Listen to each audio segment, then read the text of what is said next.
আসসালামু আলাইকুম প্রিয় দর্শক, আশা করি সবাই ভালো আছেন। আমরা আজকে চলে আসছি পটল খেতে।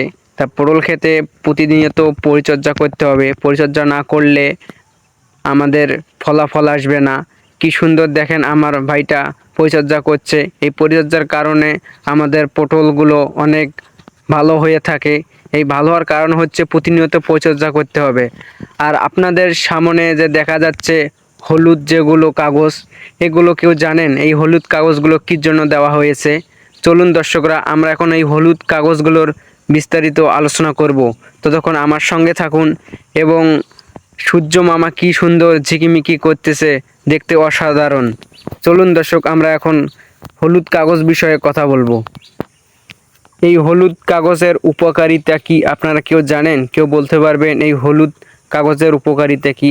আপনারা দেখতে পাচ্ছেন যে এখানে অনেকগুলো পোকা, মাকড়, মাছি বসে আছে এখানে।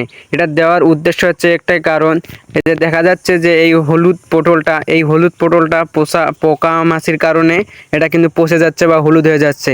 এটার কারণ দেওয়া হচ্ছে এই কারণে যে এখানে আসি এই পোকা মাছিগুলো বসার কারণে এটা গেলে একগুলো বীজ জাতীয় কোনো এগুলো কেমিক্যাল দেওয়া আছে। দেখা যাচ্ছে যে দেখতে পাচ্ছেন আটালো বীজ জাতীয় কেমিক্যাল দেওয়া আছে। এই কারণে এখানে বসে সুগন্ধ নেওয়ার কারণে আসি এখানে বসে আর উঠতে পারে না। এইভাবে পোকা মাকড় মরে যায় আর এই পটলগুলো রেহাই পায়। আর আমাদের এই রেহাই পাওয়ার কারণে পটলগুলো অনেকগুলো ভালো হয়ে যায়। এখনও সঠিকভাবে আমাদের পদক্ষেপ নেওয়া হয়নি, সেই কারণে আমাদের এখনও সঠিকভাবে পটলগুলো ভালো হয়নি। তো অবশ্যই ভালো হবে। ততক্ষণ ভালো থাকুন, সুস্থ থাকেন। আল্লাহ হাফেজ।